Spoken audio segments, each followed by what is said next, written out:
Well, here we are. It has been a while since I last was on. I think 3 weeks is what it said, but yeah, it's been a tough 3 weeks. Welcome to the last 2 years, huh?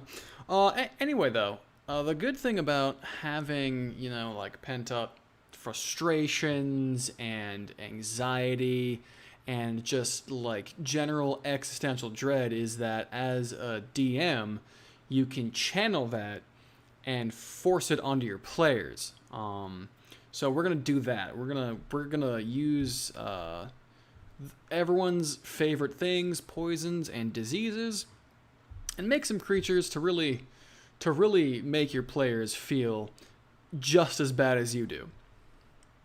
So I use D&D Beyond just because it's helpful. I think it's a great service. I'm not sponsored. There's no way I'm big enough to be sponsored. But seriously, try it out if you haven't. It's real nice. So we're just gonna make a monster. Bam. And we're gonna start with my favorite creature type, which is ooze. But I just realized I don't need to create it from an existing thing. I can just make it from scratch. Let's do that. And this is gonna be something fun. Something fun. I was thinking about this the other day. A pestilent puddle. That's what we're gonna do. It's gonna be an ooze, and we're gonna aim for a challenge rating of around 1. And that's important because that means you can put it up against low level players or PCs. And that's exactly what we want. We want them to feel the pain as soon as possible. We want to vent our frustrations and our anxieties onto the players as physically soon as we possibly can. Or as soon as we physically can. I'm sure that there's a correct way of saying that, and I couldn't do it. So, we are gonna start with just the basic stats. So we're gonna make it let's say 14 strength. Why not? Dexterity, it's an ooze. Probably like I don't know, like 5. Constitution, yeah, I'm thinking this thing is gonna be pretty hardy. So we're gonna make it for now 13. That's not too terribly good. Ooze 1 intelligence. Wisdom, probably like 7 or 8. I'm gonna put 8 for now. It's an ooze. Charisma, I'm gonna give it, I don't know, 7. Well, why not? It's an ooze. What do you want? So yeah, its size is gonna be large, which is interesting for a creature of challenge rating 1. But you're gonna see in a minute why I want that to be the case. It cannot spellcast. That is just a default thing they give you the option for. But I do like to start with the stats first. It's just a nice place to start so you know what kind of modifiers you're dealing with. It just helps you calculate all your stuff that you're going to need to know. And all of this stuff down here is stuff you can do at a later time.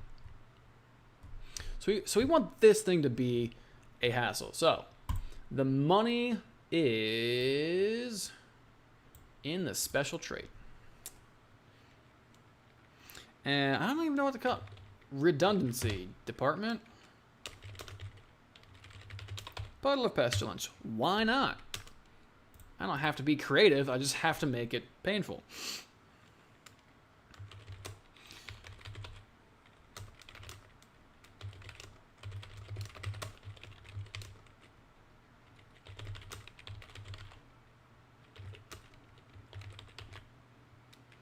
So this is something that's going to be its main feature, is that it can move through and occupy other creatures' space, which is something you normally can't do.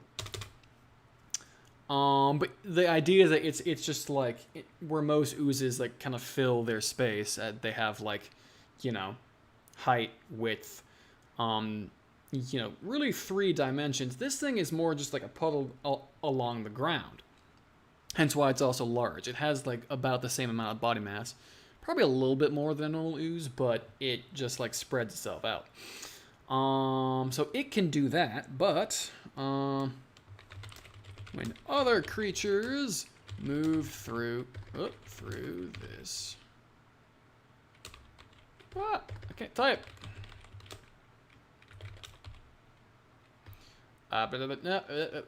There's an easier way to word that. This creature can move through and spaces and vice versa.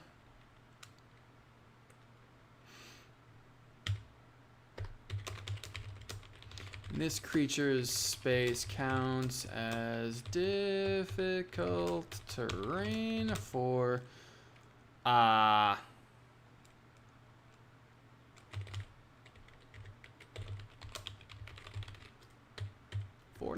for non-ooze creatures, or for terrestrial? No.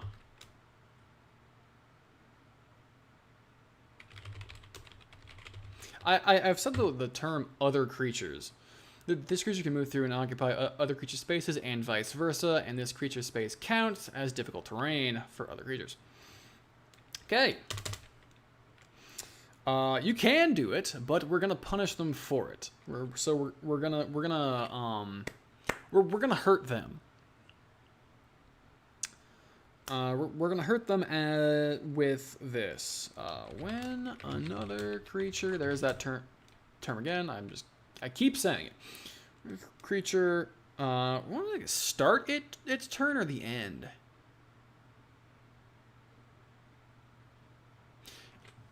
See, there's something. Let's just say ends for now. Now we're gonna say start. Yeah, start.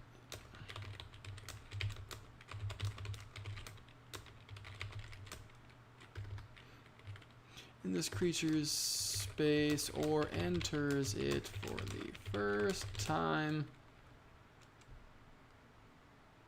in a turn, that creature must make a DC. Let's just call it 11 for now. There's actually like a way to calculate this. The DC is 8 plus proficiency plus the relevant stat. It's going to be CR1, so its proficiency bonus is +2. I can make it scale off of Constitution, which is right now +1, so I'll make it DC 11.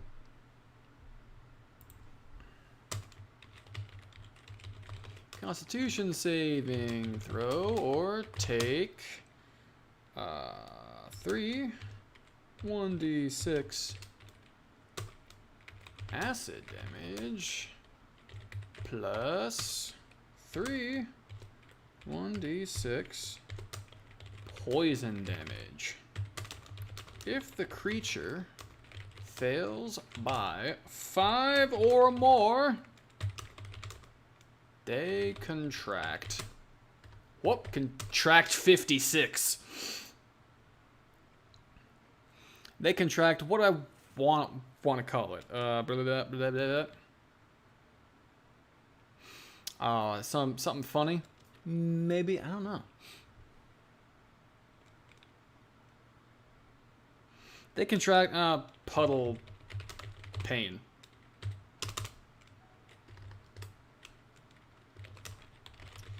A creature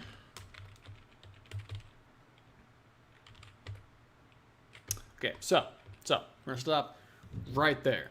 What does this mean? Okay, so the Puddle of Pestilence feature that I gave this thing means that its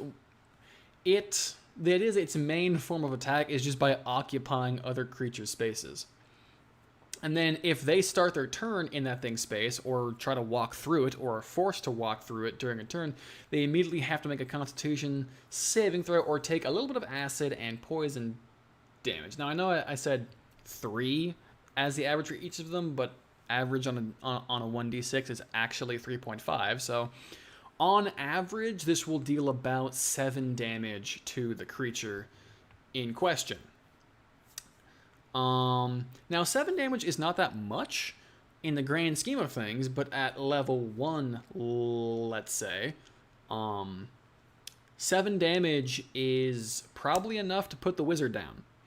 The wizard starts with a d6, which is maxed for level 1, plus a constitution modifier, and if they're building a wizard in the typical way, their constitution will probably be 0 or at most 1. I like to build my characters tanky no matter what role they are because I like to live. But if this is against the typical wizard, if they have to take this damage, they're probably going down. So that's bad. Oozes are slow by nature. This thing's probably going to have a move speed of 20 feet.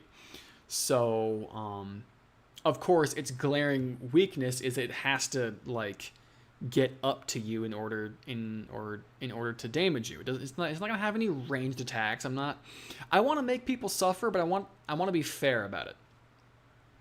Of course, like, how difficult this creature is going to be to fight will depend wildly on the environment that you fight it in, and, you know, if it got the drop on you, or if you just, like, accidentally walked up upon it. God forbid you realize it's there by stepping in it. That's no bueno.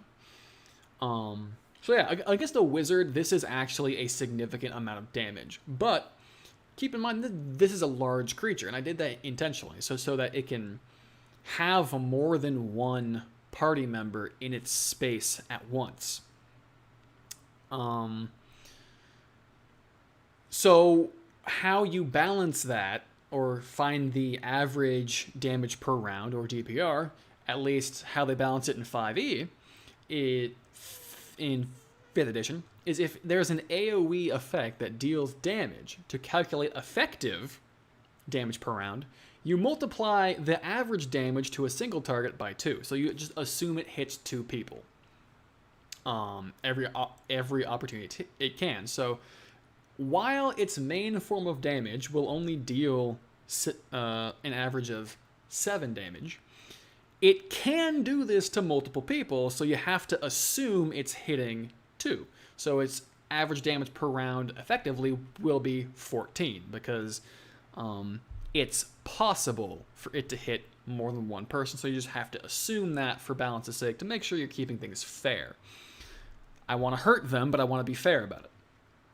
But I also want to hurt them, which is why I added this, where it's not just damage. If a creature fails it by 5 or more, again, if you're a wizard, you actually stand a pretty good chance of doing that, because you're not trained in Constitution saves. DC 11 is not very hard, so the DC to not contract Puddle Pain, or whatever I end up calling it, is 6. You have to roll, your total has to be a 6 or higher to not contract this disease. That's not a big ask, but it can happen. If you're a wizard with a +0 to your constitution, you have a 25% chance of contracting the disease every time you have to take this damage. Assuming you fail... Actually, no. Every time you're forced to make the saving throw. It's just a 25% chance you'll fail. If you're like a fighter or a barbarian, that's going to go down to like 10% chance about, because you're trained in constitution saves and you're more likely to have higher constitution. So if you're like a frontliner, you should have a constitution probably around like 14 or more. So that's a +2. With your proficiency gives you a +4. So you should have to roll like a 2 in order to succeed on this. Because if you roll 2 +4 is 6, you have to roll a 1 in order to fail, in order to contract it if you're a frontliner. But like a commoner is in trouble. Okay, so Puddle Pain, what's it do? A creature afflicted with Puddle Pain. Oh my god, I hit caps lock. Puddle Pain?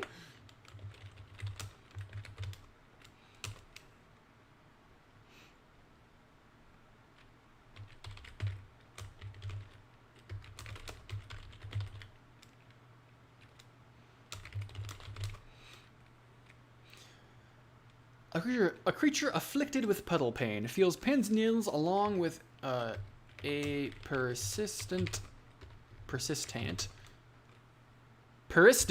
Oh, I misspelled it. That's how I did it. Okay. And egg. While their bodies have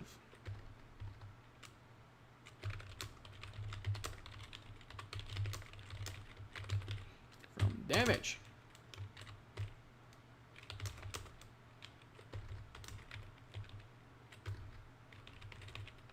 An afflicted creature takes damage. They must make a DC 11.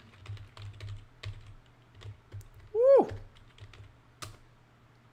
Constitution. I stuttered with my fingers. Nice. DC 11 Constitution saving throw, or have their hit point maximum reduced by half the damage taken. Take him.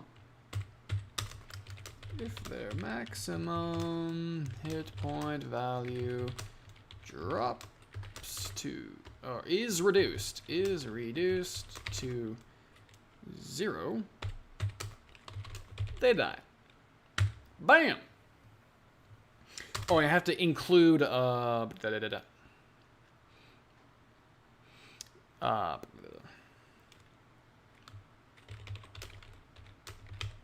once per day,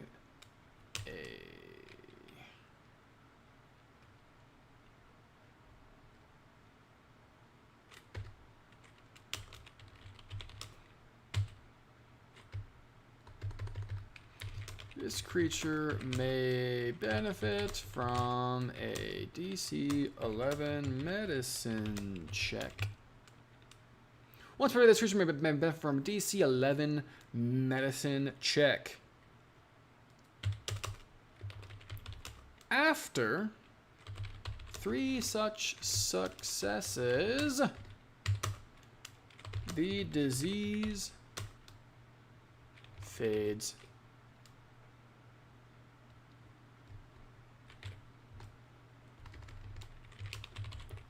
After 3 such successes, the disease is cured. Okay, does that make sense? By puddle pain, feels pins and needles, along with a persistent ache while their bodies have trouble recovering from damage. When an afflicted creature takes damage, they must make a DC 11 Constitution saving throw, the same con save as before, or have their hit point maximum reduced by half of the damage taken. If their maximum hit point value is reduced to 0, they die. Once per day, this creature may benefit from a DC 11 medicine check. After 3 such successes, the disease is cured.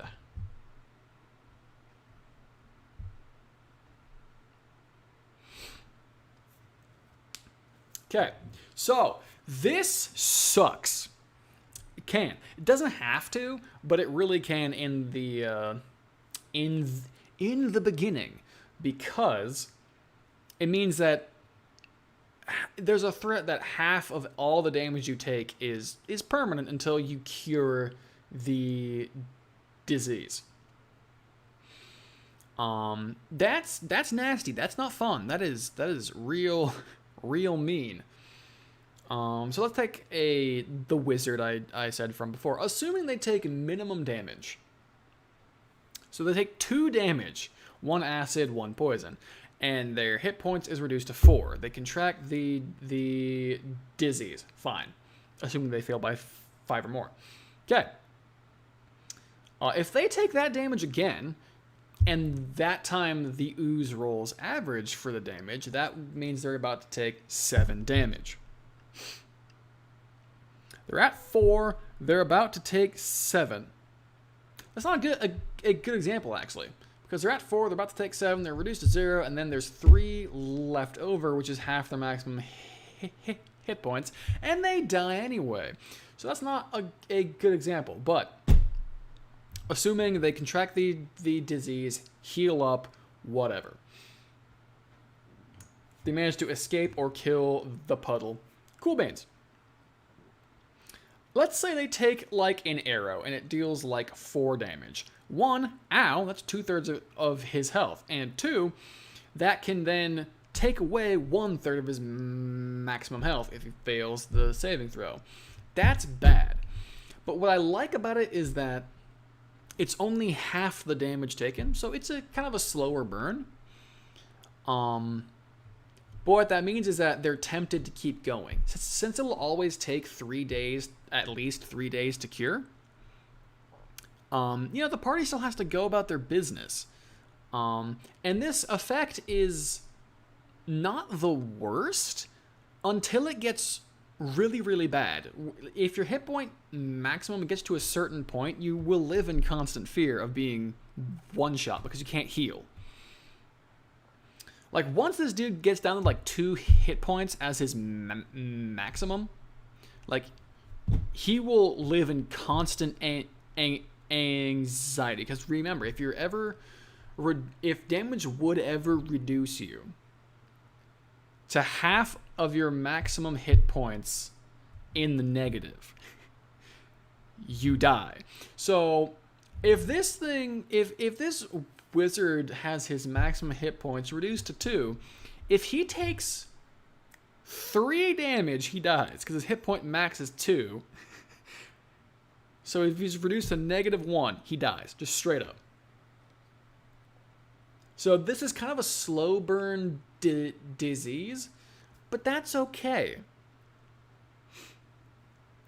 It's still garbage to deal with, and that is just the kind of suffering we want to inflict on our friends.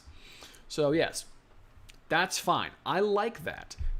Its average DPR again is 14, and if you look at the damage by CR, the damage per round by CR chart, which I have on my other screen, you'll see that for CR1, they recommend an average damage per round of between 9 and 14.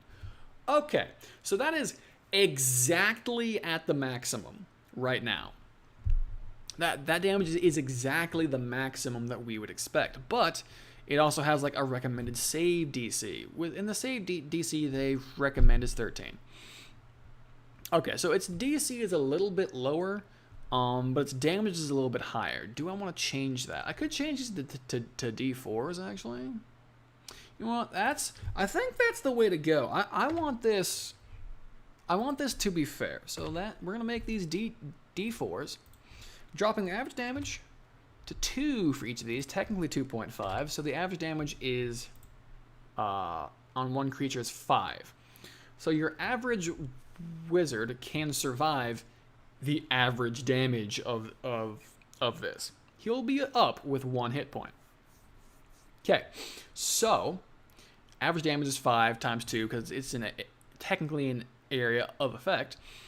Means average damage per round is 10. Now that's more solidly in the CR1 range. Okay, I enjoy that. Now about the save DC, they recommend DC of 13. It might be a little bit much. Let's just make it 14. No, let's make the Constitution 14. I said this scaled on Constitution.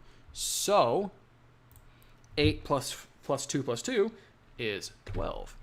This is a DC 12 Constitution saving throw. Okay, that's a bit schnasty. Again, this effect is really, really bad. So we want to make sure that the DC is at a reasonable point. I might actually just put that back to only a +1, but we're going to see how this goes. Okay, so now we have its attacks. Now, I based its offensive CR, its damage per round, solely on this one feature. So its attack can't be, it can't deal damage. And you're saying, well, what is an attack that doesn't deal damage? Like, what's the point of that? Like, how would it attack? And I'm going to show you how it's going to attack, and it's going to be mean. I can't hurt them with the attack. Well, you might think an attack that doesn't deal damage is useless. What's the point? Watch. Okay, it's one attack. It's going to be What's the word I'm looking for?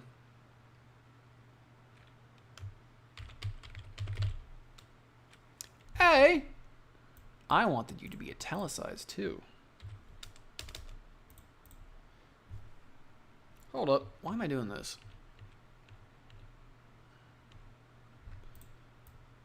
See, I'm dumb. Get rid of that. Give me that. Just do this. Yes. Not entangle, because that implies like vines. This thing is just the stickiest of icky, and it is just like adhere, adhere, adhere.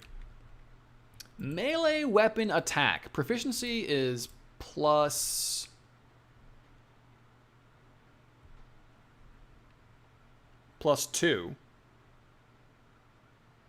Yes, its proficiency is +2. You know what? We're going to reduce its strength to 13. Fair enough. Its proficiency +2, strength +1, so that is a +3 to hit. Reach, watch this now, 0 feet. Normally this wouldn't make sense. Normally a creature would have to have 5 feet of reach so that it can attack a creature in an adjacent square. But I don't think that since it's large and it can occupy other creature spaces, this reach of 0 feet means it can only attack creatures that are within its space, and that's good. For a reason you're about to see. So it doesn't deal damage. Hit.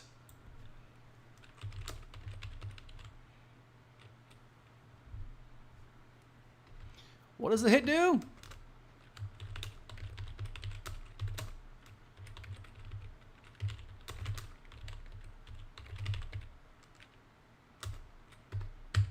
The target is grappled and restrained.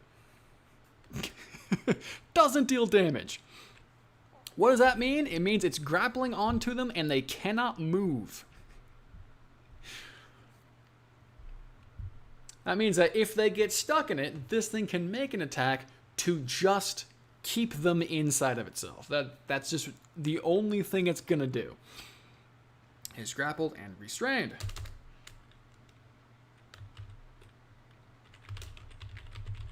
The creature or an adjacent creature can take an action, can use an action or take an action, can take an action to make a DC. This DC would be strength based. 11.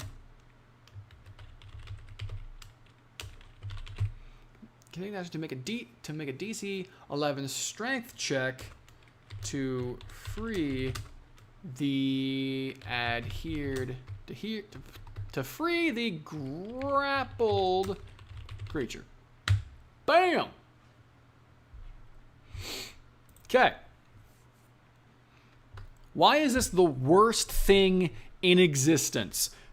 Let me tell you why. Because, as I said before, this thing specializes in getting into the same square as its prey and just keeping it there. Because it just deals damage passively as long as they are starting their turn inside of it. So this adhere, of course, has the obvious effect of just keeping them there, keeping them inside themselves. Now the escape DC is only 11. It's not that bad of a DC. But that's not even the point, because the point more is that they or an ally of theirs has to take an action to attempt the strength check. So they're losing out on the action economy if they try to escape. However, if they don't try to escape, they're just resigning themselves to being inside of it, which is already a bad time. So the moment this happens, this action is basically like giving them a choice to either just try to tank it and kill it, Or use their action to try to escape. And if they fail, that action is wasted. It would have been better off for them to just attack it. Do I need them to be restrained? That's an interesting question. Do I need them to be restrained when they're already grappled? Well, a grappled creature can't move, I don't think. Oi! I'm looking it up on the other screen. Let me see. Where is that? Player's Handbook, I think? Are the conditions?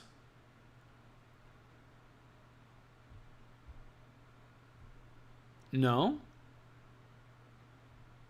Hello?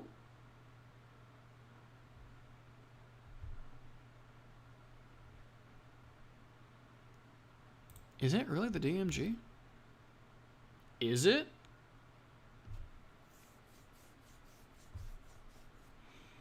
No. No, it couldn't be. No. Where is that? Hold on. I'm feeling stupid. Conditions. It is in the player's handbook. It's right there. Grappled. Yeah, grappled creature speed becomes 0. Okay, so they don't need to be restrained. That's fine. Okay. Being restrained would just give them disadvantage on attack rolls and give attack rolls against them advantage, but it really doesn't need to. It doesn't need that.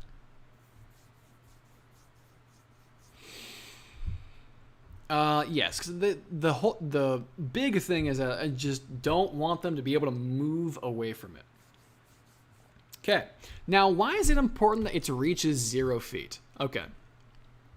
I told you I'd get back to it, and here it is. This is a hidden tech for this creature because of opportunity attacks. Normally, you can't grapple as an opportunity attack. You can only make like a basic attack. You swing your sword, you swing your fist, you stab with your spear, that kind of thing. Nothing special. So you can't push, you can't try and knock them prone, you can't try to grapple them. Those alternate attack options. But this is a melee weapon attack, so it can use this as an opportunity attack.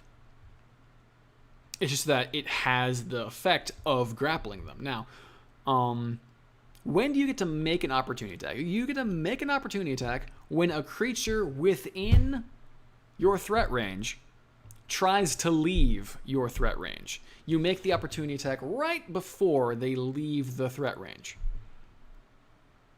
So, if this thing had a reach of 5 feet, what that would mean is that it would try to grab them when the creature was 5 feet away, trying to move to 10 feet away. Okay. And if it hits, it grapples them. But the thing is, they're not in the puddle at that point. They're not in the puddle. So what do? If you lower its reach to 0 feet, then that means that when they're inside the puddle and then try to leave it is when it gets the opportunity attack. And if it hits them, they can't move, meaning they're still in the puddle. That's the hidden tech. It's a weakness because its reach is shorter, but it's a strength just based on how it affects its opportunity attacks. So getting out of this thing is going to be a hassle. But that's why I felt the need to say, hey, an adjacent creature can use their action to try to pull you out.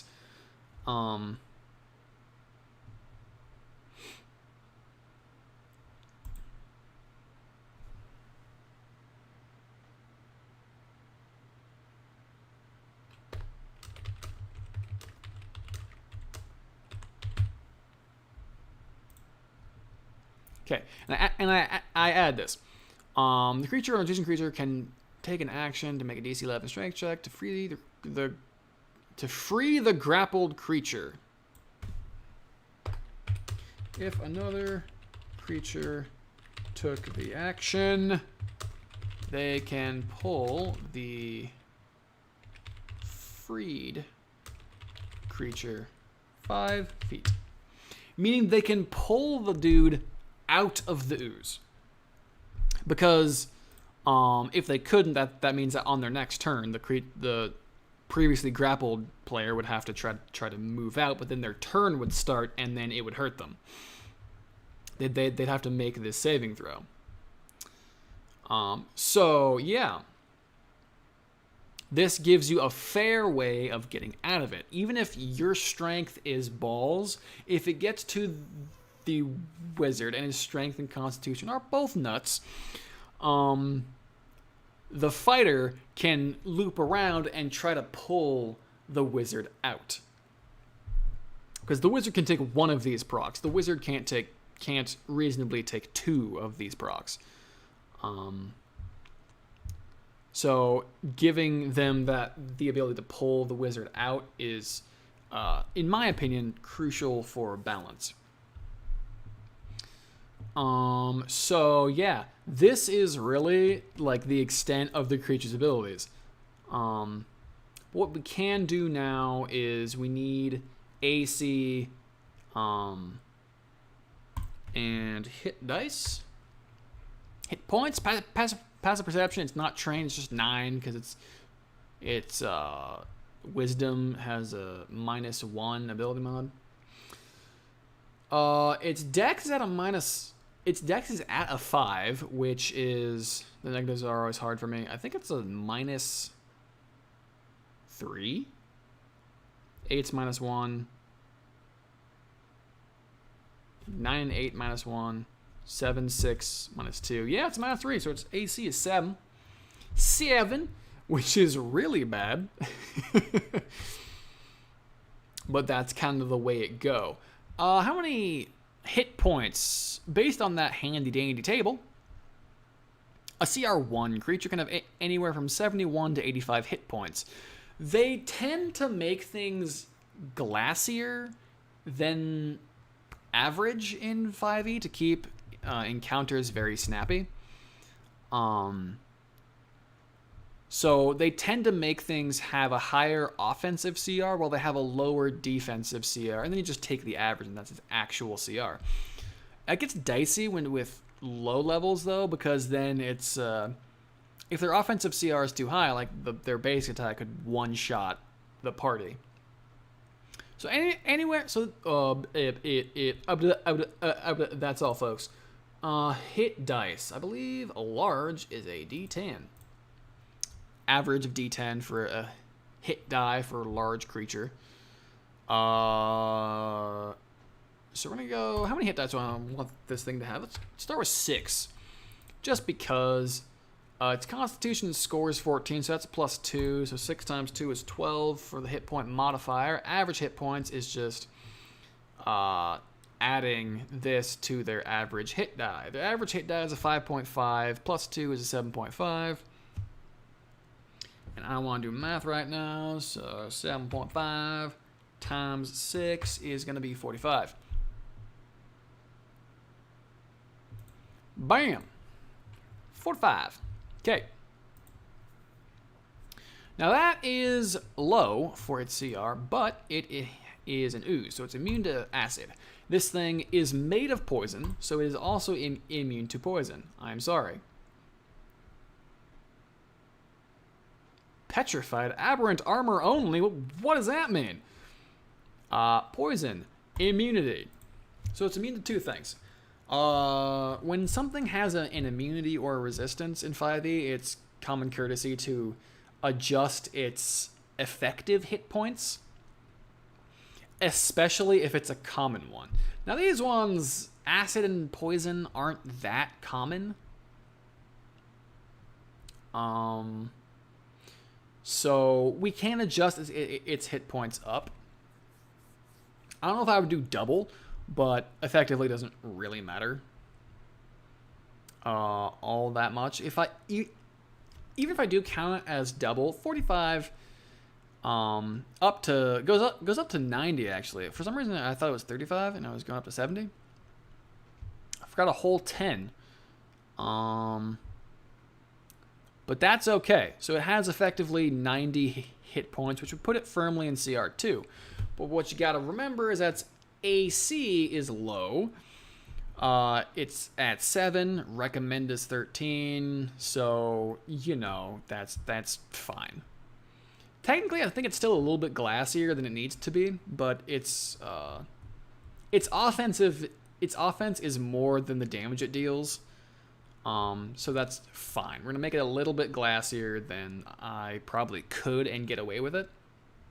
Because again, I want to hurt them, but I want to be fair about it.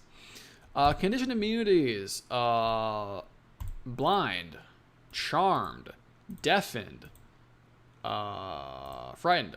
Doesn't have eyes, doesn't have a brain, doesn't have ears, isn't smart enough to be afraid.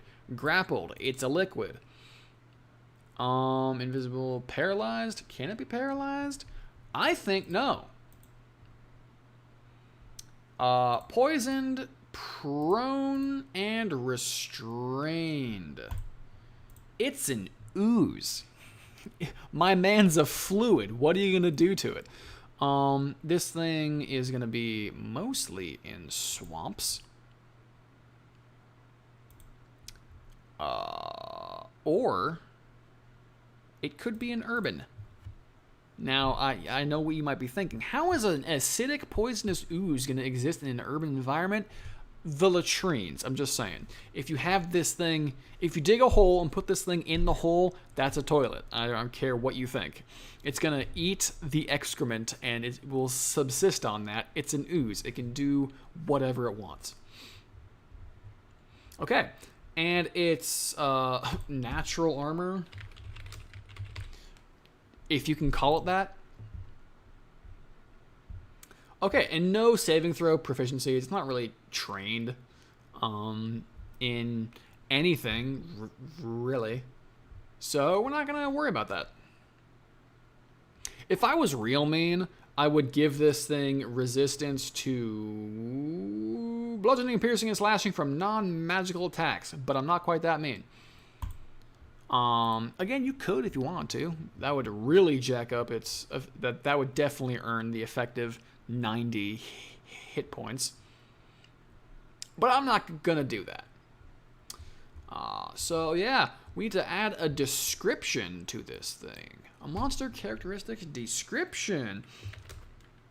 A viscous puddle of rot and decay.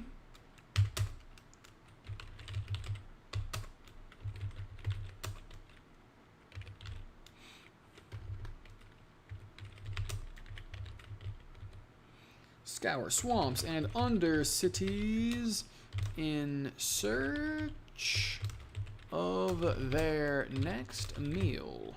They are an ooze. That's what all oozes do.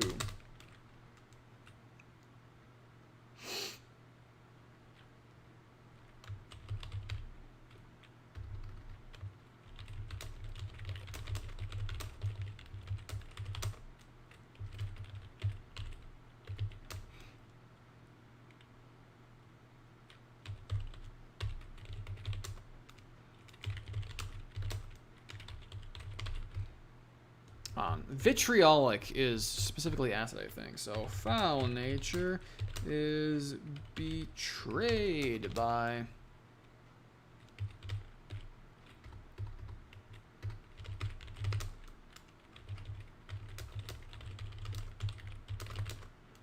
of rotting meat and bones.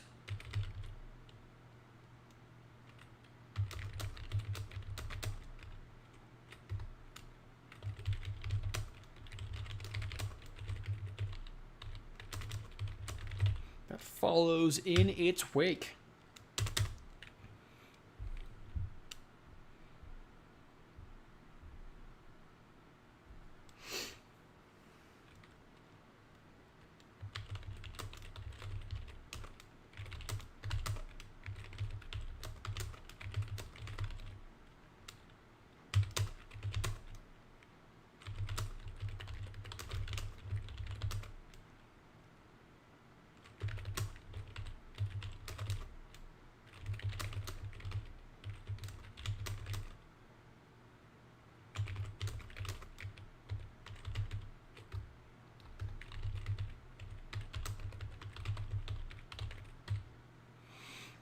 A viscous puddle of rotten decay, pestilent puddles scour swamps and undercities in search of their next meal. While similar to other oozes, the puddle's foul nature is betrayed by lingering chunks of rotting meat and bones, as well as a putrid stench that follows in its wake. These creatures are avoided by all others, for the disease they spread has spelled the slow and painful death of many would-be adventurers.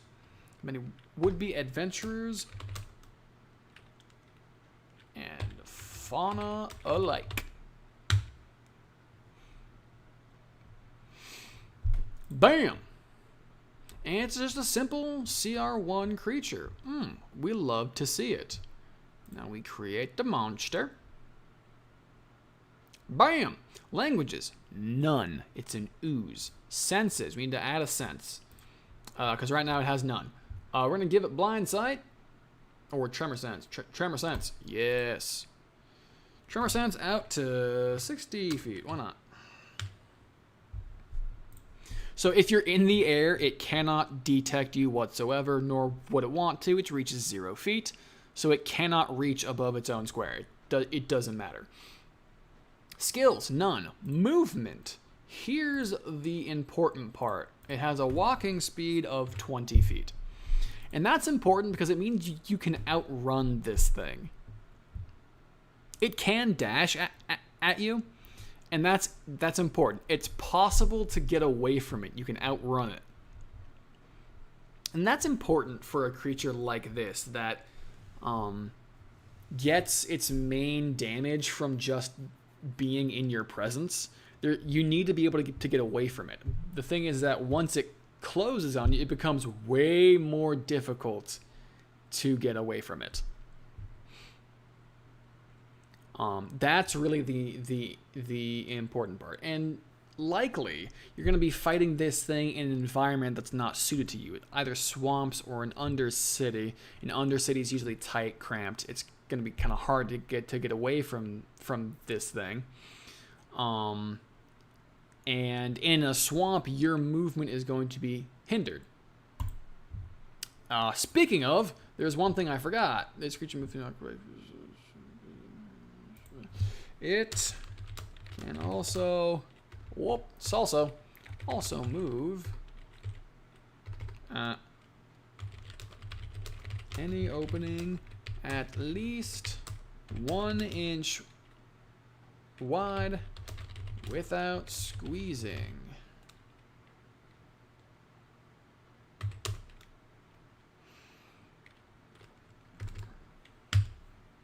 Bam. So if it could potentially slip under your door, which is bad.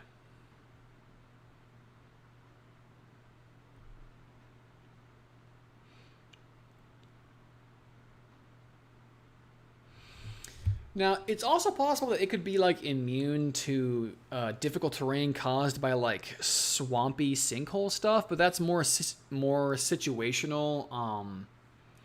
I don't really want to put that in there specifically because that is environment dependent. So if you want to use this creature, just consider that. But also consider that if there's a lot of difficult terrain in the environment, this thing will actually be faster than your party members because they'll be reduced to about 15 feet of movement, while this thing will be able to move at full 20.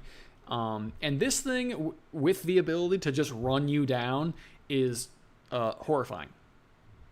Because then there's no real way to get away from it. It's just a matter of time before it catches you, which would make for a great encounter, but you gotta get away from it. Always give your party the opportunity to succeed, so that when they contract puddle pain and they slowly start to waste away, they'll know that they had a chance and they blew it. So we're gonna save that. Yeah. So that's our first toxic creature. Really just one of the meanest things I've made, and I am kind of. Is it one of the meanest things I've made actually? No, now that I think about it, I'm not convinced that it is. But yeah, there we have it. A toxic pestilent ooze.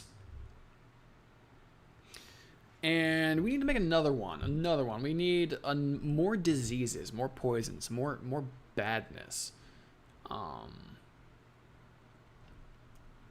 The Pestilent Puddle is the one I had in my mind, and I'm not sure what my next one should be. It's very sad. We need to create a monster. Create a monster. We need, well, maybe like a CR2, CR3 creature that can really mess with people.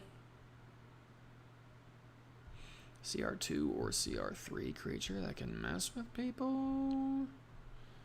My brain is thinking. See, it could be like a troglodyte thing where it could like just have an aura of stench, and if you start your turn in the aura of stench, and you gotta make a Constitution saving throw, and if not, you're poisoned for that round. A few things have auras of stench. I think Catobleposses have that too. And troglodytes do. But that's kind of basic. Like, I kind of want something with another disease so that you could really learn to hate this thing.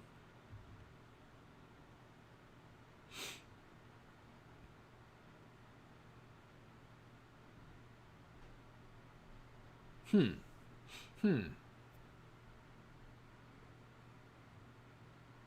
know what? Why am I being so... Why am I... I could just do something fun. Let's just modify a zombie. You know what? Let's modify a zombie. Why not? Copy of zombie. We're going to go with putrid corpse. It's going to be a putrid corpse.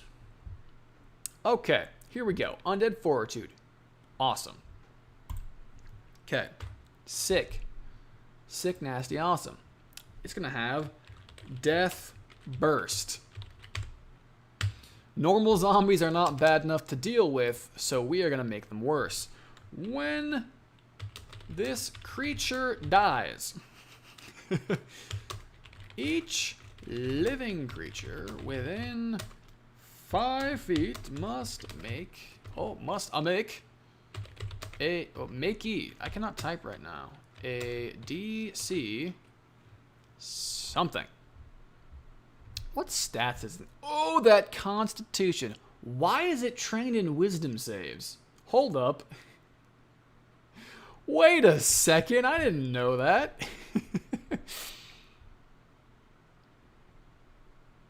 That's actually sick. On Constitution. Oh my gosh. That's a DC 13? You're sick.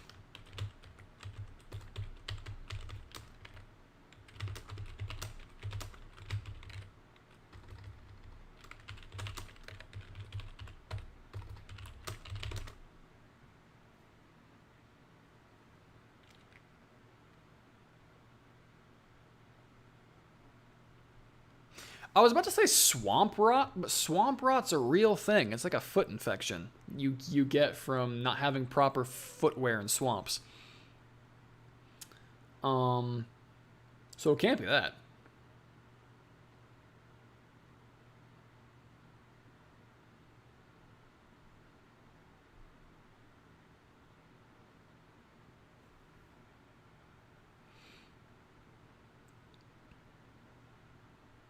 Be afflicted with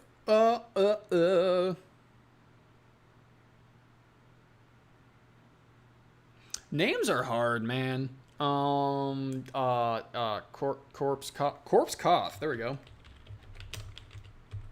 Corpse cough.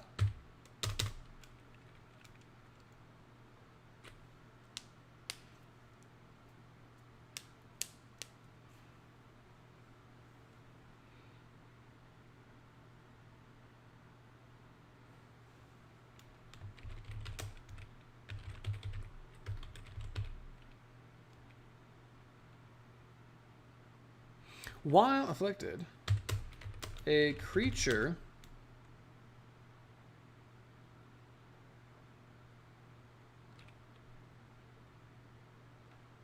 can safely use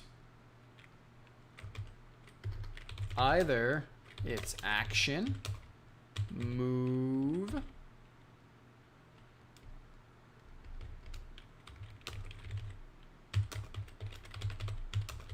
or bonus action. Oh! If it attempts to use more than one, attempts to use a second on the same turn, it must make a DC 13 Constitution saving throw or lose the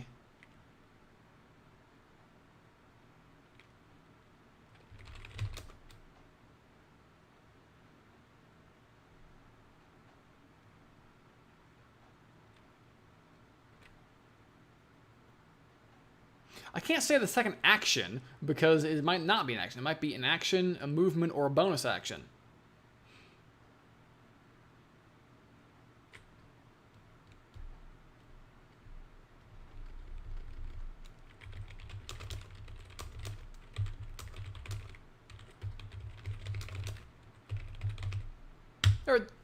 There we go.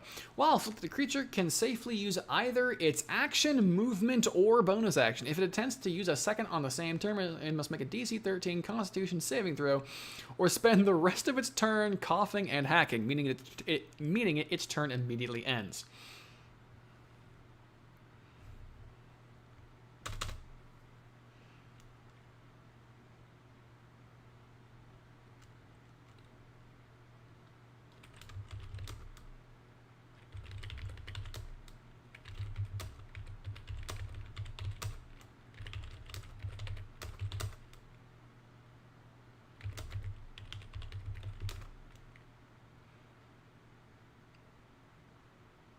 This is will fade after 7 days, or a successful DC 13 medicine check, wherein a special an herbal tonic worth at least 3 SP is made and drunk.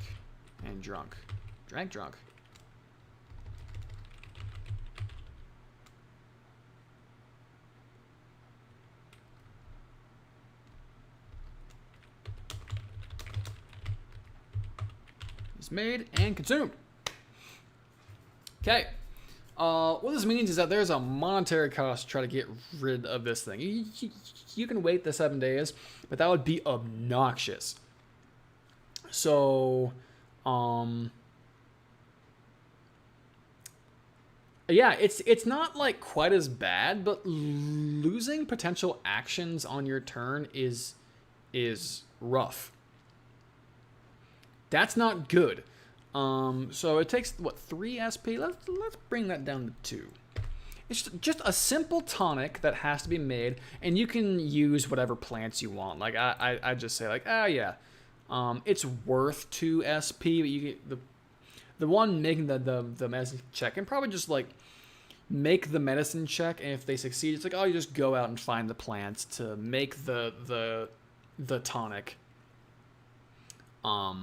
And then consume it free of charge because, like, the plants were around. It's a simple tonic. I'm going to add that. A simple herbal tonic with at least 2 SP is made and consumed. Which also means that you could buy this tonic, the cure for corpse cough. Basically an inhaler. Which is kind of funny. I like that.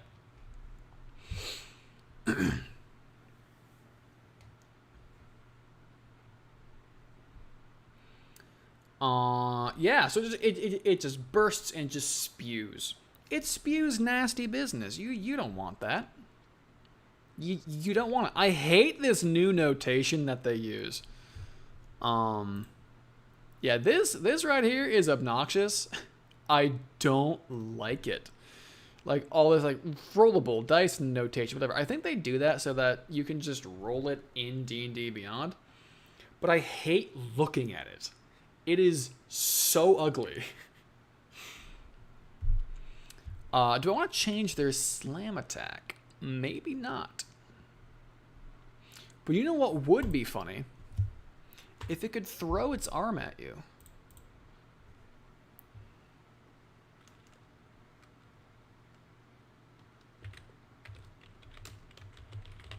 Arm throw.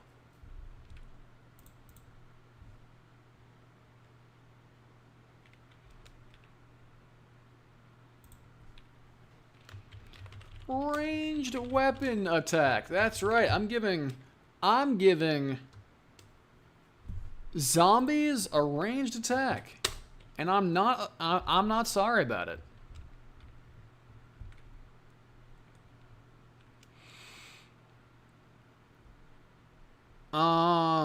Strength score is 13, so it's gonna be a +1. So it's gonna be a +3 to hit. Range 20, 40 feet sounds reasonable. One target. We're gonna go with hit.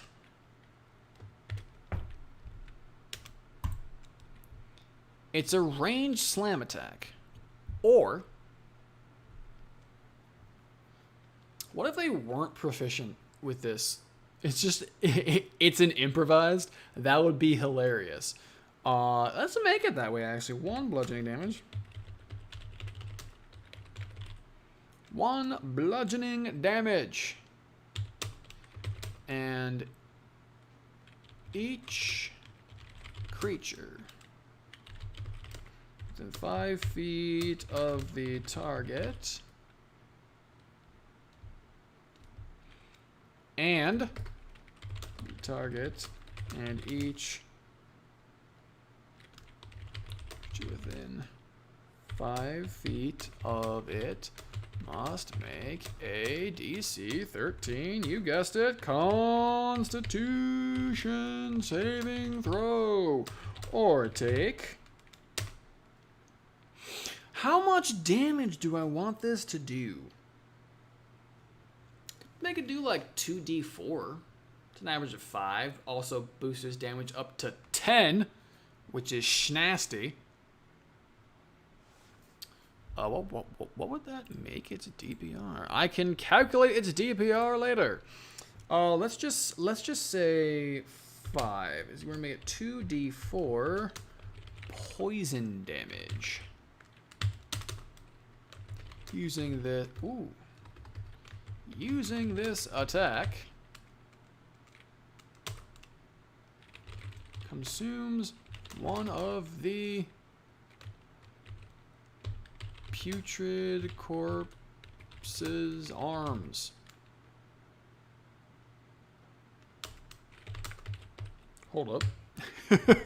This is way funnier. Yes! It can throw its legs at you. What's up? 30 creature with 5 feet must make a DC 13 Constitution saving throw or take 2d4 poison damage. Using this attack consumes one of the putrid corpse's arms or legs.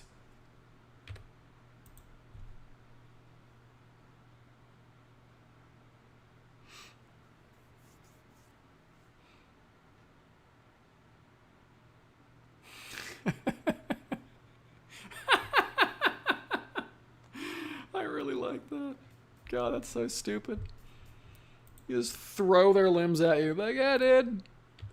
It's like the Black Knight, but like actually, like he's actually throwing his limbs at you. That's really funny. Hey, come fight me over here, dude. Okay, so it can do this 3 times. So its maximum. Another thing for balancing encounters is that you assume combat takes 3 turns. 5e likes to keep their encounters short. You assume 3 rounds is how long it takes for combat to complete. Maximum DPR. So this thing has 4 limbs, but it needs 1 arm to throw them. So it could reasonably do this attack 3 times as its whole encounter. So Its average damage is, I almost said 6, but this is AoE. Its poison damage is AoE. That's sick.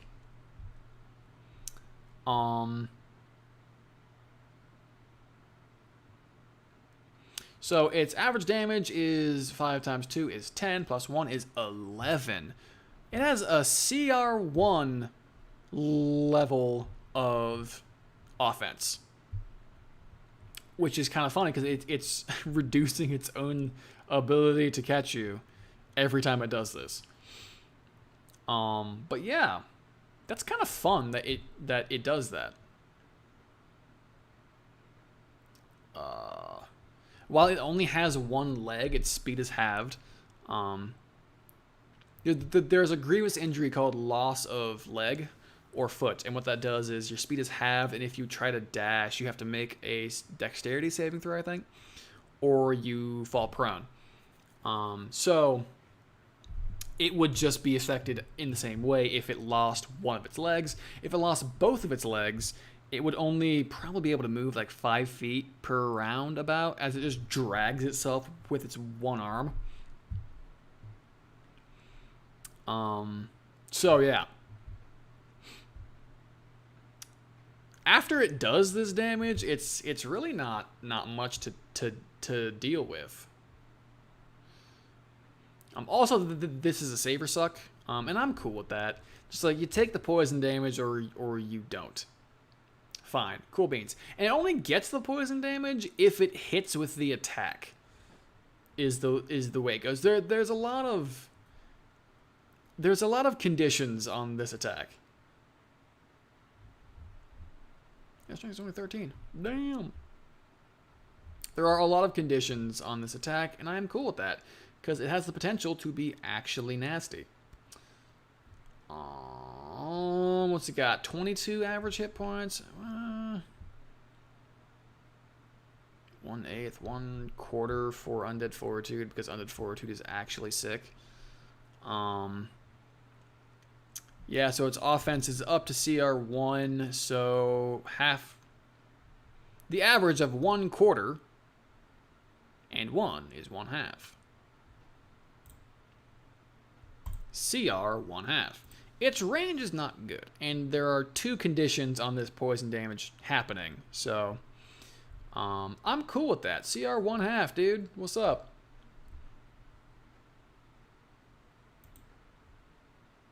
Carry the stench of decay.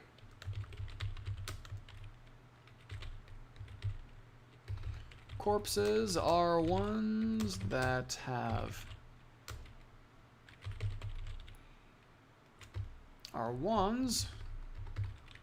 whose flesh is rotted and bloated. They act much the same as normal zombies.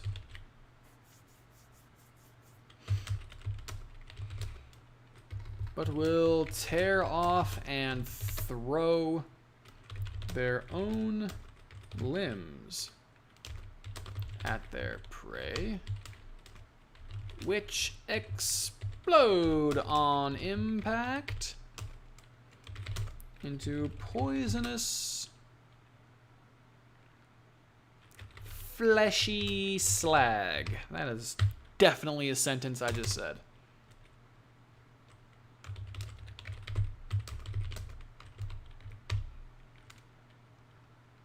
On death, they burst into a sticky mess,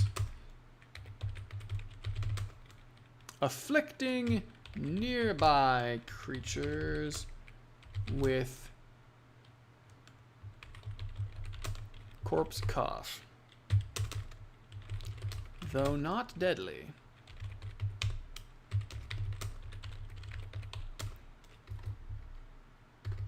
This disease hampers the creatures hampers the creature's ability to breathe.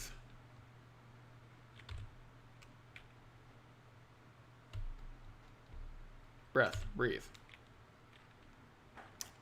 I swear I can spell.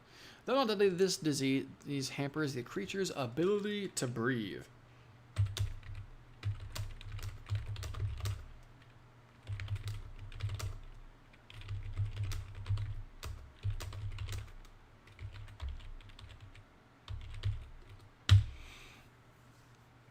Putrid corpses are ones whose flesh is rotted and bloated. They act much the same as normal zombies, but will tear off and throw their own limbs at their prey, which explode on impact into poisonous fleshy slag.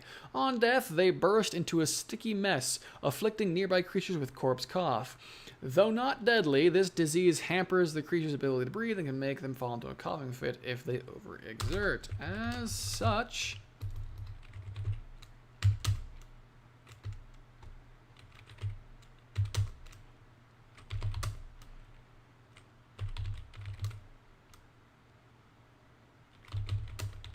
the herbal atomic remedy can be found at nearly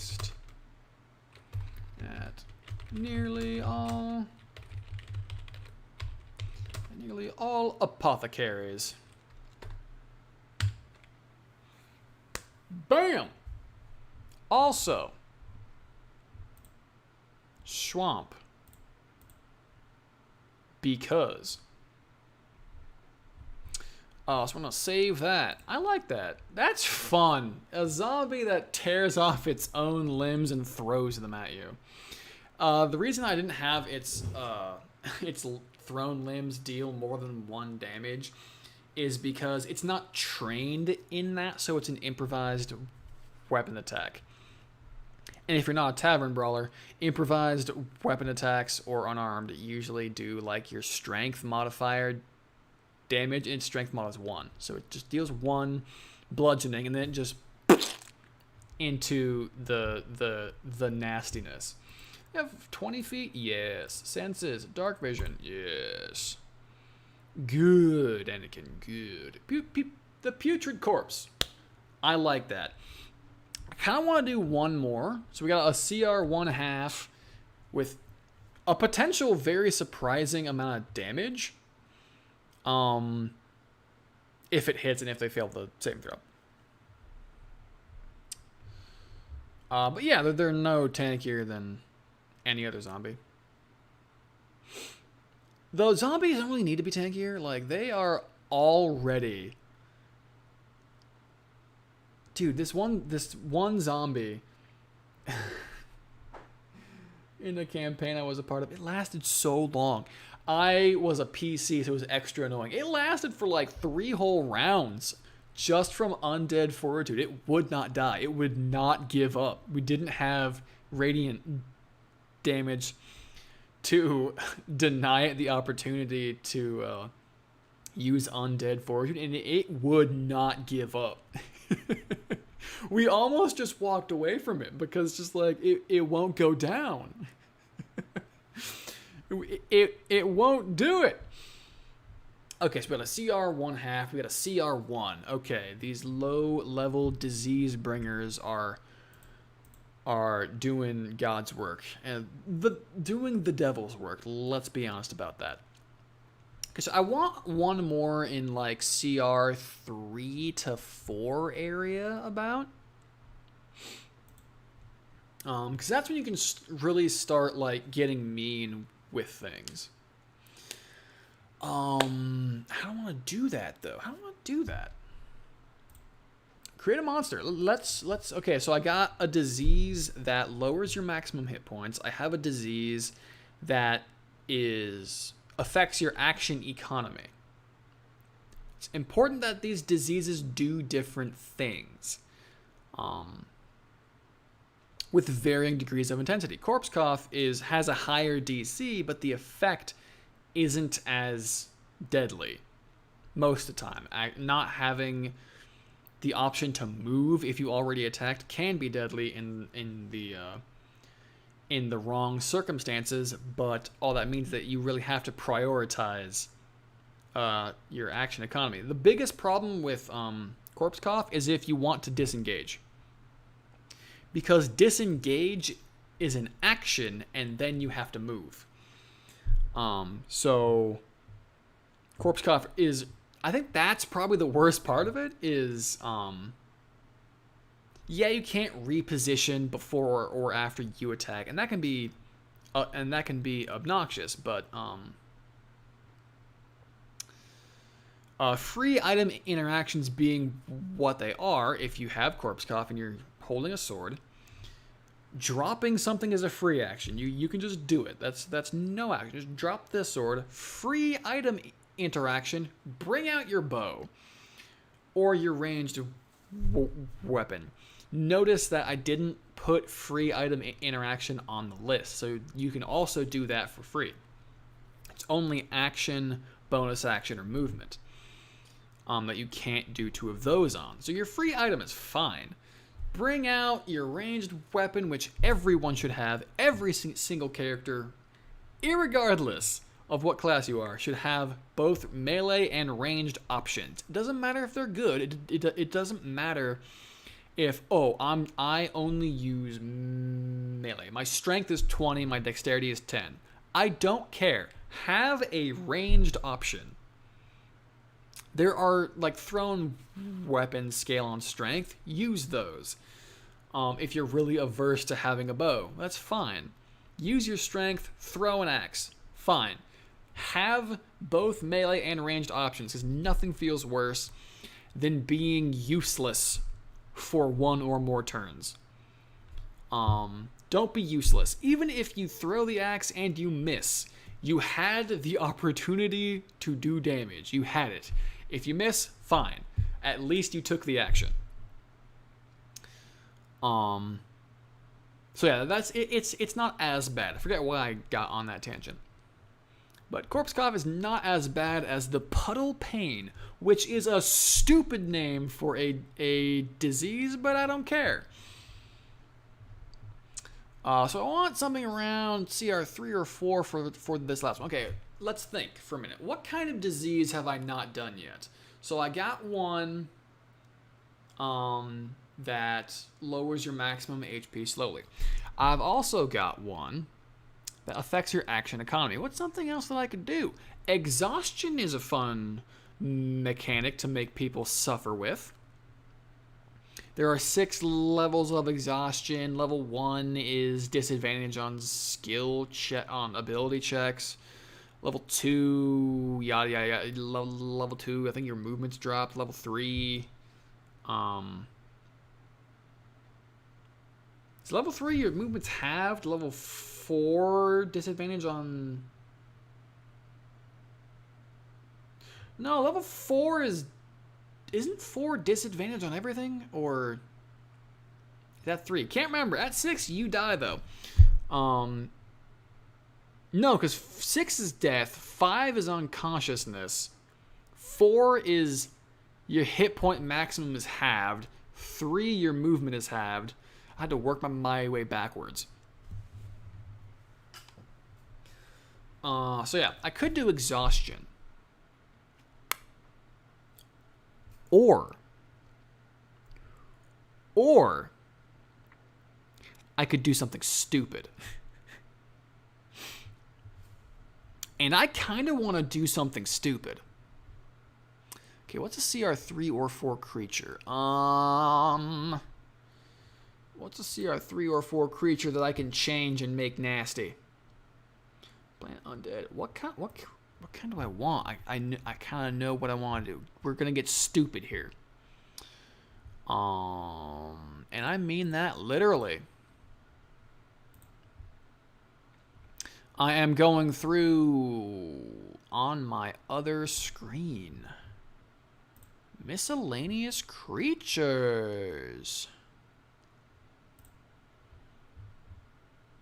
Riddle me this, riddle me that.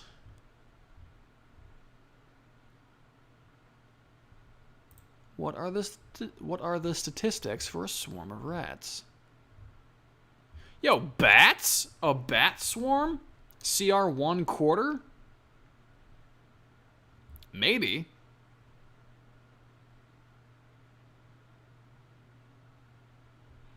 Swarm of insects? CR 1/2? Most likely not, but it's fun to think about. Swarm of poisonous snakes. I always loved swarm of poisonous snakes. They deal damage. They really do.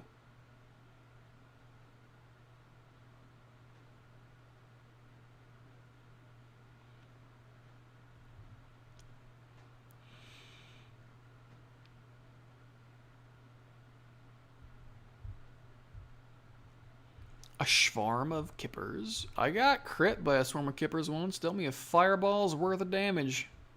Them fish. God, that sucked. A swarm of rats. Here we go. A swarm of rats. A CR 1/4.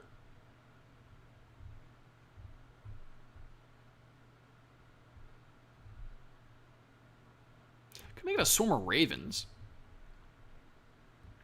God, they are quick. A swarm of ravens has a fly speed of 50 feet. You're sick. Why? Oh my god.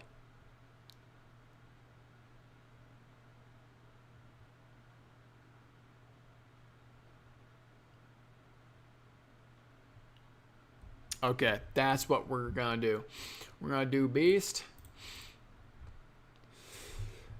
Oh god. Okay, we're gonna go swarm.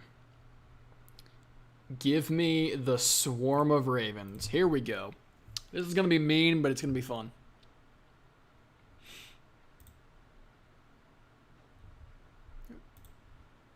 There we go. It's gonna be mean, but fun. For me, not for them. Swarm of raisins. No. This is gonna be a murder. What is a swarm of ravens but a murder? But mad murder? Yeah, a mad murder. They got bird flu and went insane. I know I said I wanted this thing to be like CR 3 or 4. Maybe I'll stick to that. That would be kind of funny. Stats. Yes. What do I want your stats to be? Do I want your stats to change at all? Maybe not. You're still just a... Why did they do it like that? Bludgeoning, piercing, slashing, resistance. Why didn't you just do...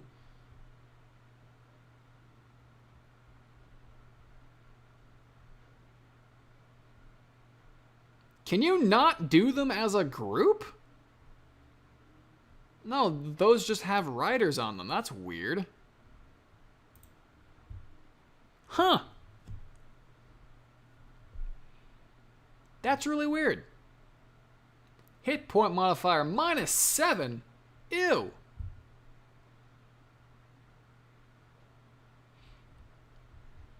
So these are going to be magical ravens. This is going to be a problem. So what we're going to do is... I don't like the fact that they have negative constitution as a unit. So we're just going to make that 11. Don't mind me. We're going to make that the dexterity, I don't know, 16. Feeling kind of nice about it. Wisdom, 8. What was that, 12? Yeah, 12. So I'm going to drop about 2. 8. Passive perception, 13. Okay. Saving throw proficiencies. Give them wisdom. Just for fun. So hit point modifier is 0, because it doesn't matter. So yeah. It's gonna be good. This is gonna be good. And you know what? Make it large. A large swarm. That's scary. D10s, baby. D10s. They're gonna have hit dice. I want them to be CR 3 or 4. Yo, how many hit points are they supposed to have? 100. 100. Liam.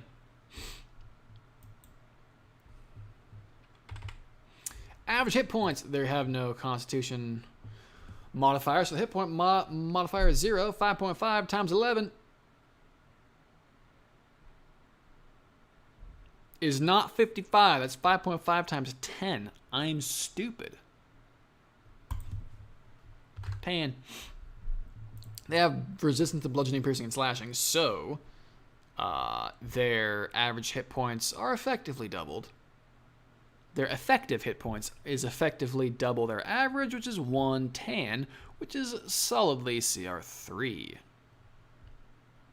Okay, good. This is exactly what I want. I'm gonna drop that back down to just a +2. Whatever, dude. That's I'm looking at like what they are recommending the attack bonus being for CR3. They're like +4. For CR4 +5.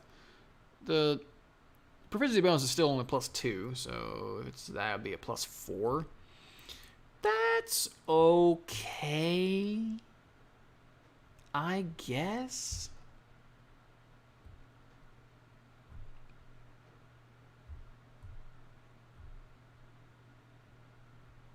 Bam. Okay. Got mad beaks. Hope.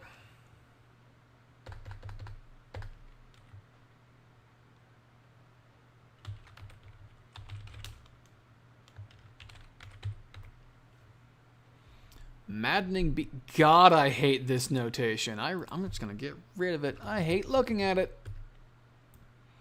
I know that means that people like can't roll for it in D&D Beyond, but I don't care, man. It's obnoxious to look at. I hate it. I really do. I will not stop talking about it.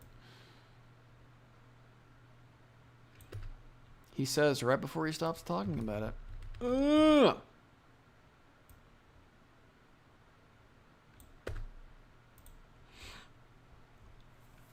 Okay. Okay. Okay.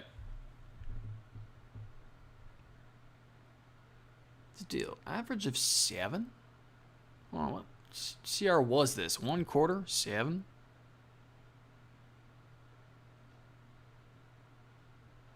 Doing math in my head. Okay. It looks like they assume the last round is their smaller damage. Huh, weird. So what we're gonna do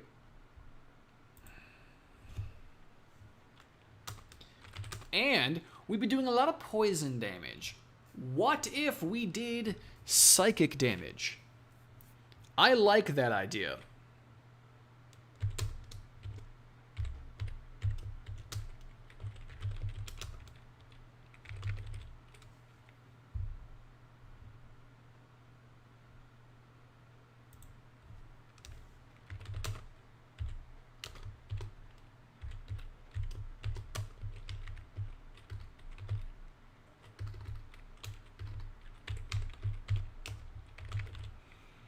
Bam! Their attack deals psychic damage. Reach 5 feet. One target in the swarm space. That's not correct. If the target is one in the swarm space, why is their reach 5 feet? That's weird. Just affects when they make their opportunity attack. Awkward. They have 50 feet of movement as long as they're flying, so it doesn't really matter. But still.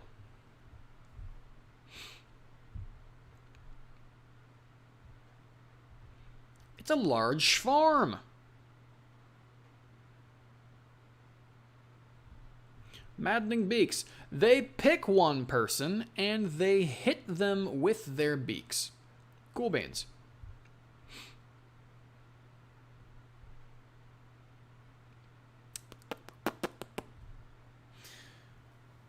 That's not a disease, though.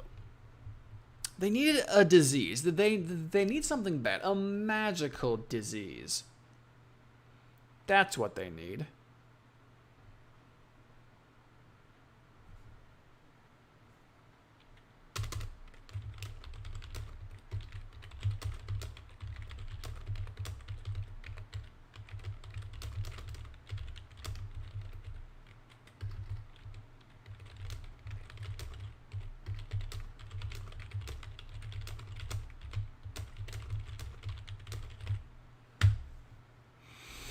In either case, the creature has disadvantage on the next wisdom saving throw they make before the end of their next turn. Why? Because...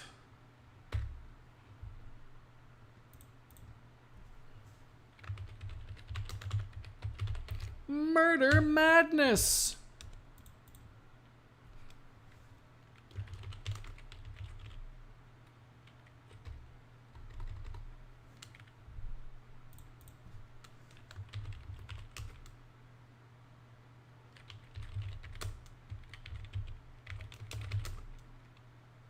Squack! Squawk and caw with magical madness. Any creature that can hear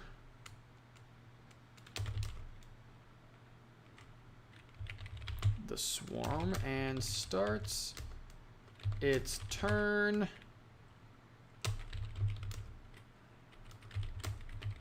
within its space must make a DC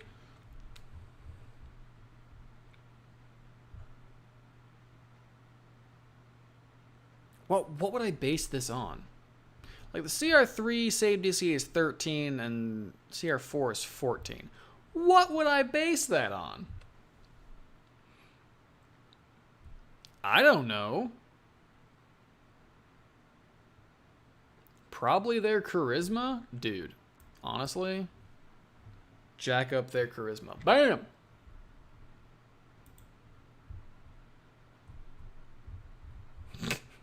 $15 charisma.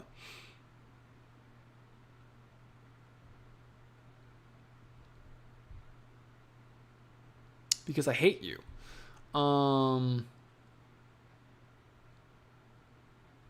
That's a +2. +2 is 4. +8 is 12. So that is a bit low for them, actually. It's a bit low. But that's okay, because this is going to suck. I'm here to hurt them. 12 wisdom saving throw or be afflicted with murder madness.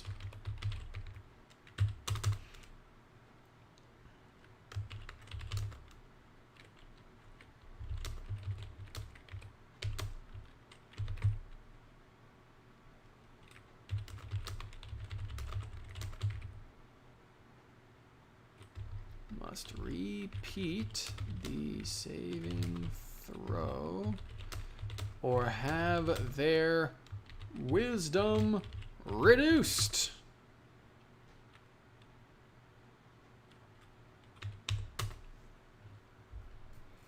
Have their wisdom reduced by 1. Yes.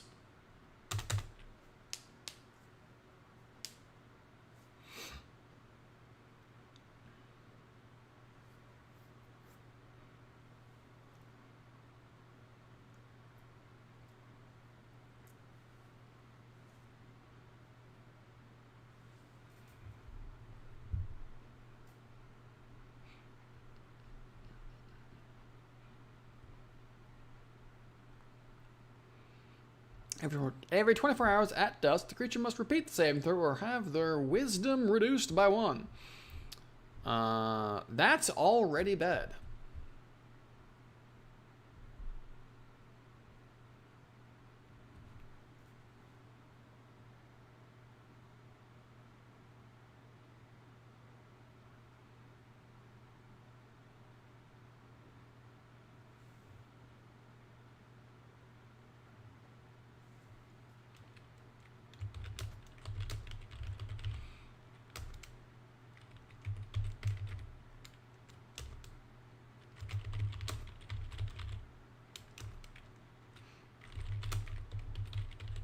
If the creature kills another creature while afflicted,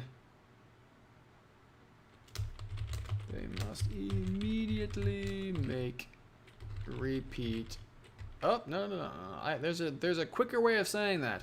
Every 24 hours at dusk and whenever the creature kills another, the creature must repeat the saving throw or have their wisdom reduced by 1.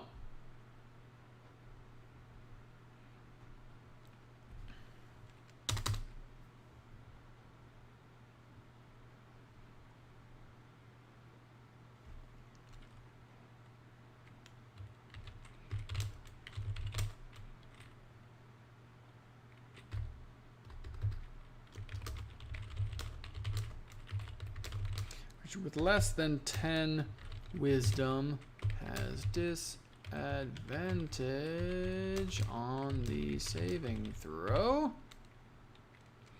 With less than 10 wisdom has disadvantage on the saving throw. Creature. Oh.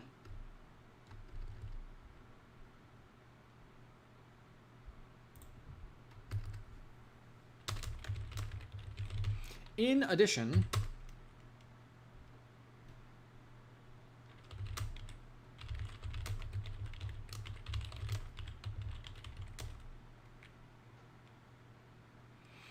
the creature suffers certain effects at different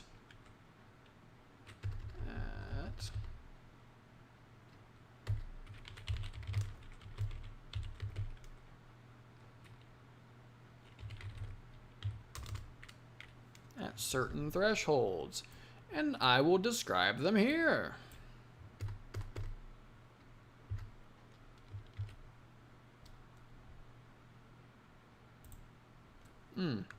No.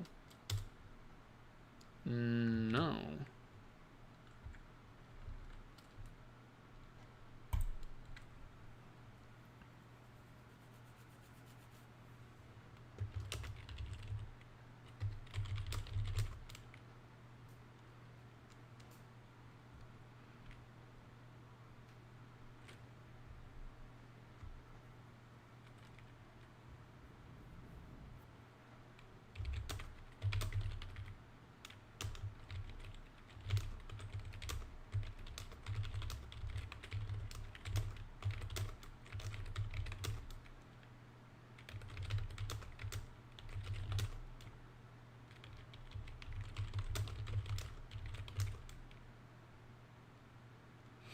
A creature with 12 or less wisdom must use their reaction to make an attack against a random creature within reach whenever they take damage.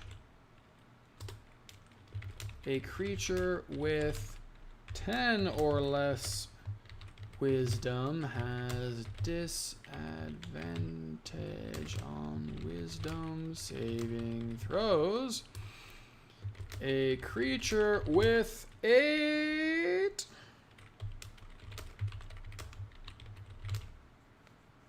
a creature with 8 or less wisdom. How do you get worse than having disadvantage on wisdom saving throws? We're spiraling.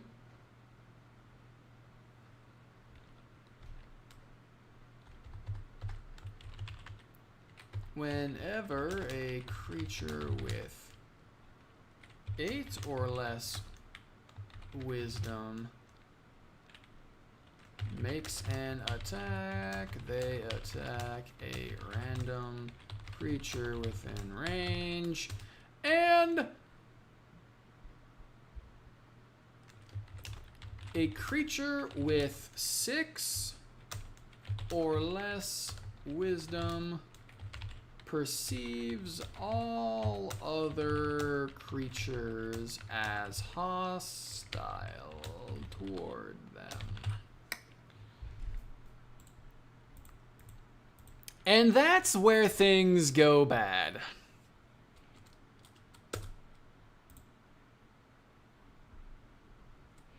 That's when the creature effectively just goes crazy and just goes nuts. So a creature with 12 or less wisdom must use their reaction to make an attack against a random creature within reach whenever they take damage, if they haven't already used their reaction. A creature with 10 or less wisdom has disadvantage on wisdom saving throws, including against this. That's when the death spiral starts. Whenever a creature with 8 or less wisdom makes an attack, they attack a random creature within range. A creature with 6 or less wisdom perceives all other creatures as hostile toward them. And if your wisdom goes to 0, you probably die. Because, that's how things work in this game. If any of your stats is reduced to 0, you usually die. Now, how do you cure this?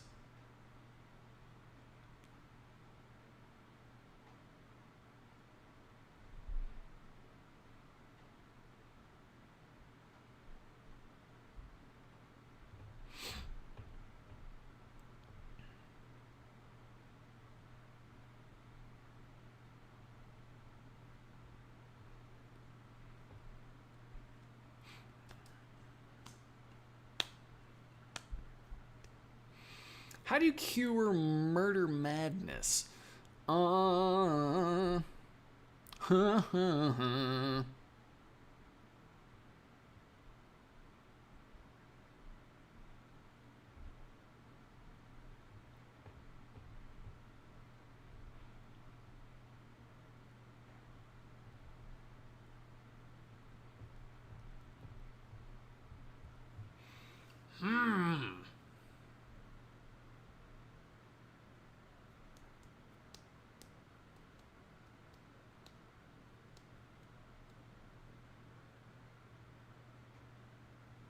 Remove curse?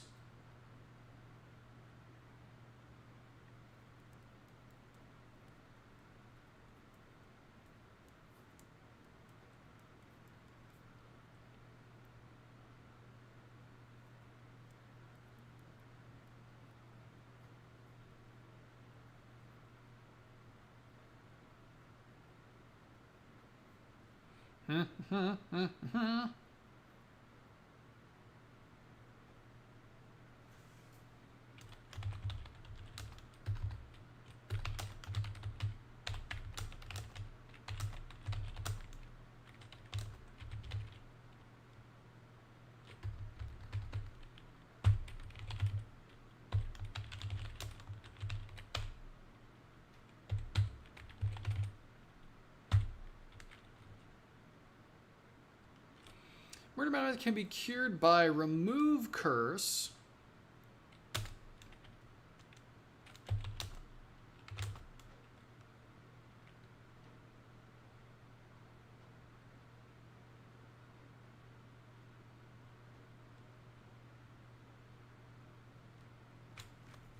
When do they... Every 24 hours at dusk, and whenever the creature kills another creature. The creature must repeat the saving throw or have their wisdom reduced by 1. Every day at dusk, and whenever they kill another creature.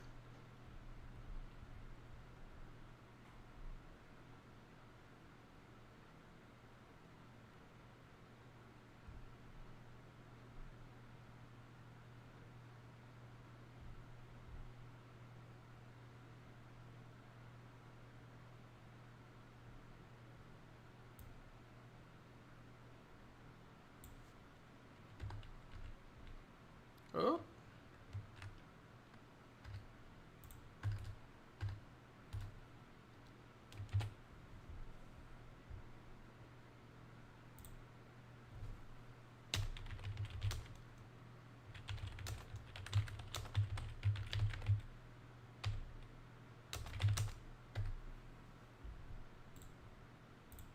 Okay, here we go.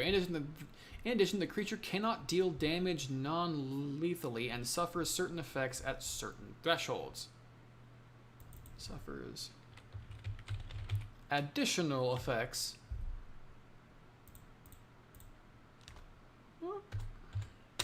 at certain thresholds. Okay.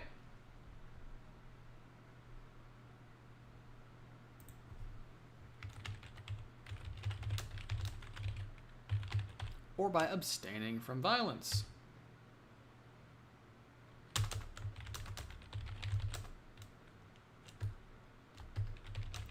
If the creature does not damage any other creature for 24 hours, they do not need to make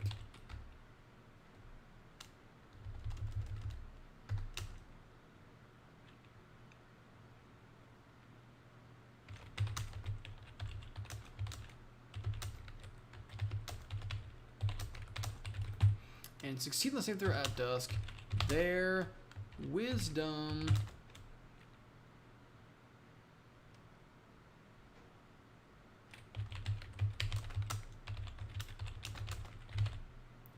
is reduced by 1.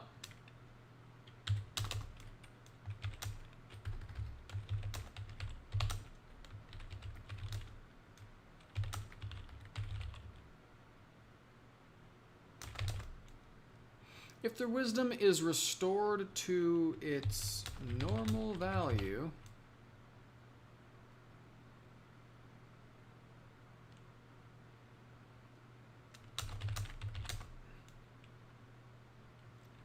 if their wisdom is restored to its normal value and they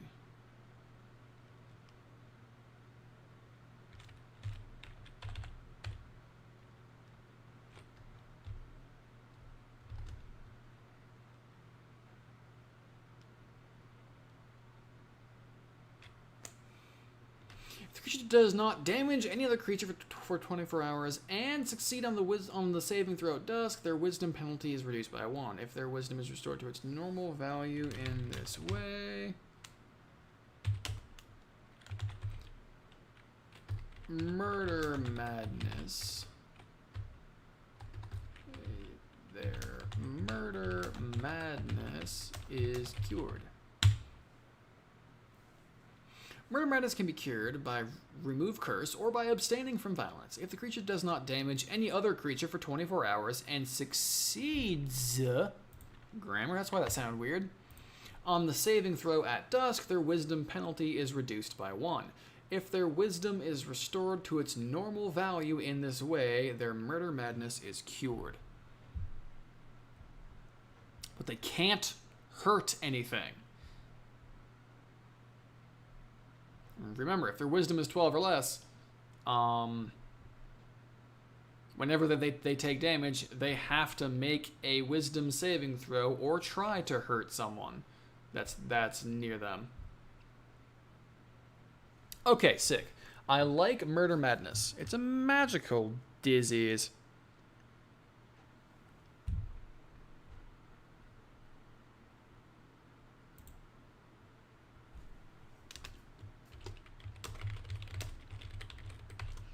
A magical disease, yes. Okay, so defensively, it's got 12 AC and effective 110 hit points. That's about CR3. So that's offense. What should the damage per round of a CR3 be? 21 to 26. Okay. 7, 14. Okay, so it's 14 and then basically 7. So it's 14 on a good day, when it should be double that. Interesting.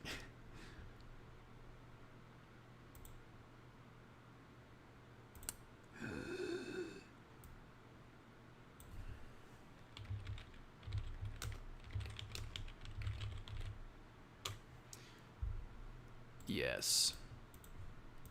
What's the easiest way of doing it? Yeah, just make it AoE. Attack everything in its space. It's a large creature, so yeah.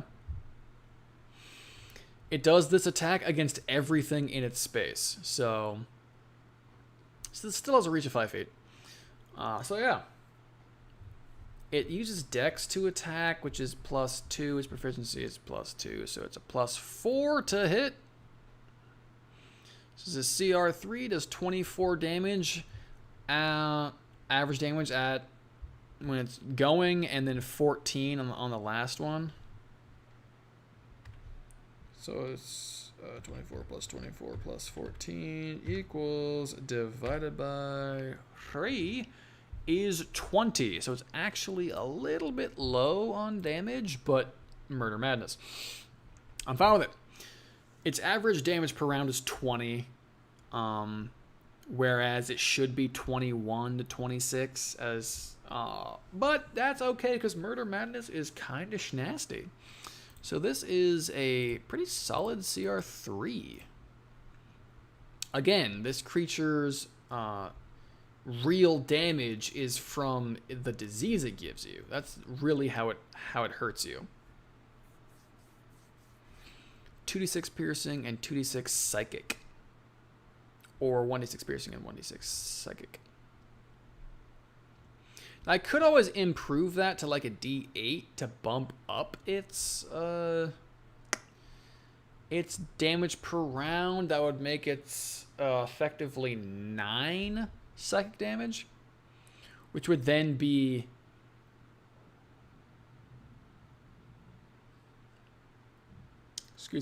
this would be 16 times 2 is 32. So it'd be 32 on a good day and 7 on a bad day. 32 or 14. Which would be 32 plus 32 plus 14 equals, divided by 3.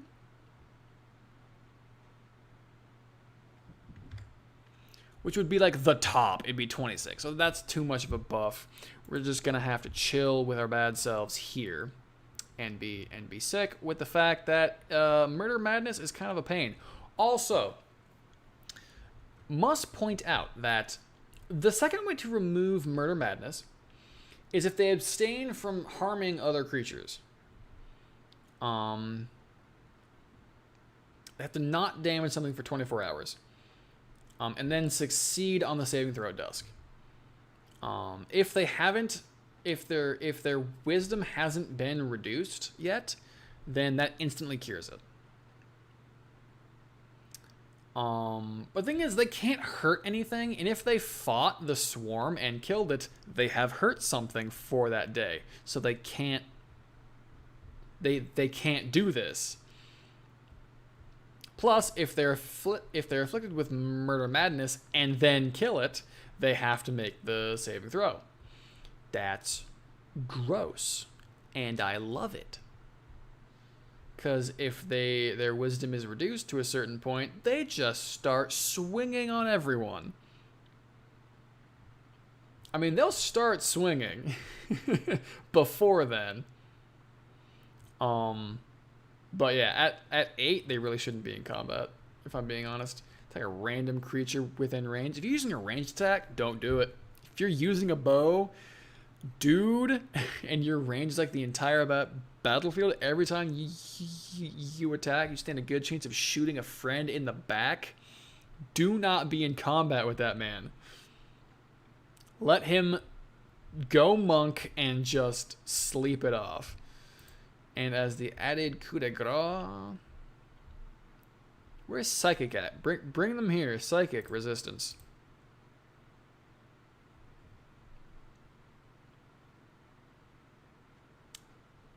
Yes.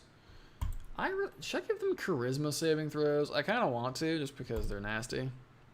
Nah, that seems a bit much. Even though charisma saving throws, like, swarms are already immune to most of that anyway, because they're, like, hold monster, and it's just like, oh, yeah, well.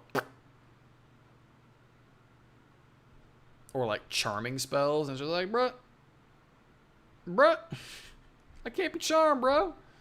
What are you doing? They have expertise in perception? Brother?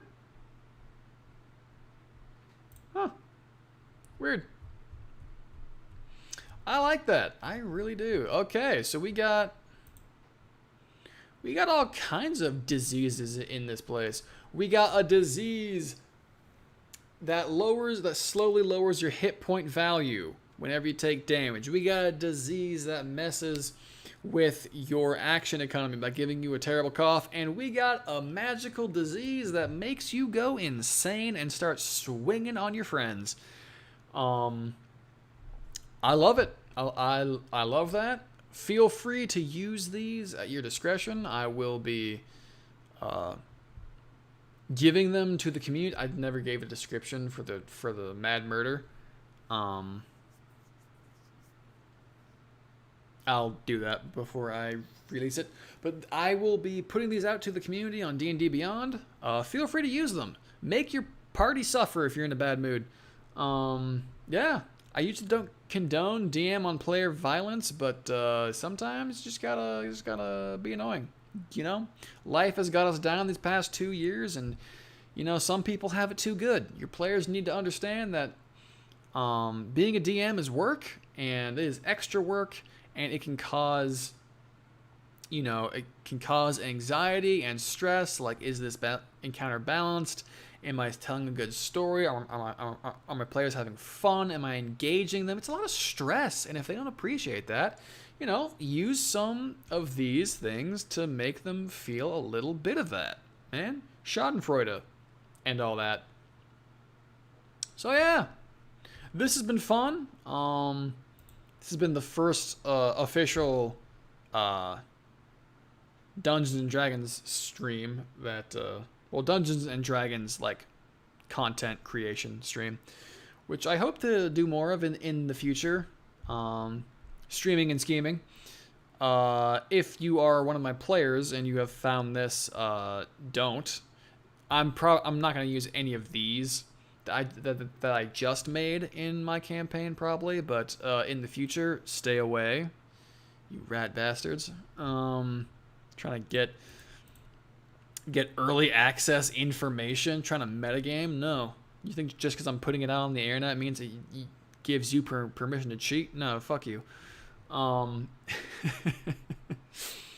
yeah, feel free to use these to take your anger out on them, and feel free to modify them, because the fact of the matter is, 5th edition, most of the basic monsters are just that, very basic. The dragons have a terrible case of sameitis.